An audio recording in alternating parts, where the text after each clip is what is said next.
Vamos a abordar ahora el tema del problema. Hemos dicho que problema y conflicto son conceptos diferentes. Nos centramos ahora en el problema.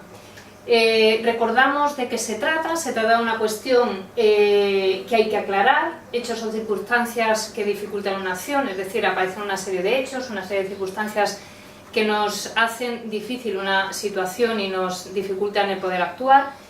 Y también decíamos que se trata de un asunto difícil, es un asunto donde la dificultad aparece a la hora de buscar la solución, susceptible de tener una solución, pero la dificultad aparece ahí. ¿Qué características tiene el problema? Que como veremos después son diferentes a las características del conflicto. Bien, la diferencia fundamental es que el problema es externo. Es externo, me viene de fuera, además es ajeno, no forma parte de mí. Es externo y hay que resaltar que nos incide del exterior, es redundar aquí, pero es importante porque el conflicto nace dentro de mí. El problema viene de fuera hacia adentro. Solucionable, como decíamos en la definición, susceptible de varias soluciones pero a priori solucionable. Y además, otra de las características del problema es que es una oportunidad de aprender. Cuando encontramos problemas en nuestros equipos, en nuestro día a día, en nuestro trabajo, es humano que desarrollemos una serie de conductas, una serie de actuaciones que vamos a clasificar como inmaduras, no porque la persona que las lleve a cabo sea una persona inmadura, sino porque esas conductas no llevan a solucionar el problema. Esas conductas lo que hacen es que el problema sigue estando ahí y no se soluciona. Algunas de ellas serían la de huir, que lo que hacemos es ver el problema y salir corriendo. No hago nada para solucionarlo. Hay otra que es evadir, que es bordear el problema, mirar para otro lado, hacer como que el problema no está ahí y por lo tanto hay una conducta de evasión. Y en cualquiera de esos casos, insisto, el problema sigue sin solucionarse. En otros casos, mucho menos ecológicos en cuanto a que afectan también a nuestro entorno, endosamos el problema y hay formas de endosar, o se lo lanzamos a otra persona o culpabilizamos a otra persona eludiendo nosotros nuestra responsabilidad en esa resolución del problema.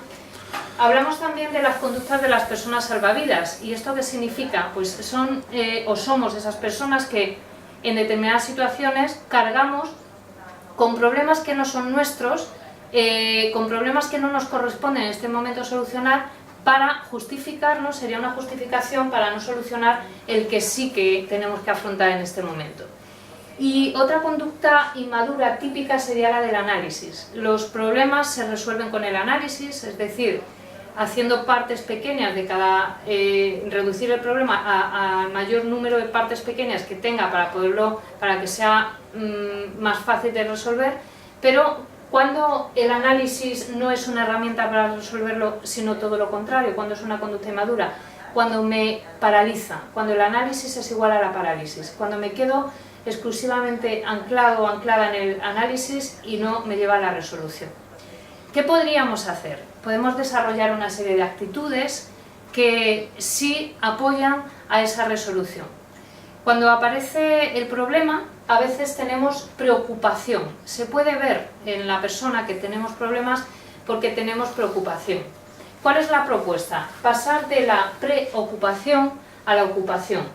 En lugar de anticiparse, ocuparse del problema en el momento en el que surja, en el momento en el que haya que afrontar, ser conscientes de nuestras conductas inmaduras para evitarlas y ocuparnos verdaderamente de ese asunto difícil, de esas circunstancias que nos impiden actuar.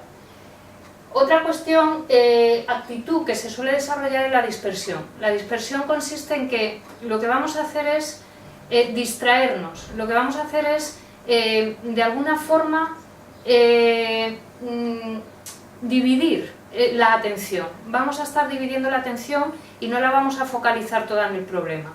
Para pasar de la dispersión a la actitud que se apoya a la resolución del problema, lo que haríamos sería de dispersión a concentración. No divido la atención, sino que centro la atención en la resolución del problema que tengo que afrontar. Y por último, la distracción. Aquí lo que hay es no una división de la atención, sino que lo que hago es desplazar la atención hacia otro foco, distinto. Entonces pasamos de la distracción al compromiso, focalizo en ese problema y con el compromiso, la idea de compromiso que tanto hemos trabajado, pues abordamos y llevamos a cabo la resolución de este problema que, insisto, es externo, ajeno, que viene del exterior, es solucionable, pero somos nosotros quienes debemos adoptar este tipo de actitudes para llevar a cabo su resolución.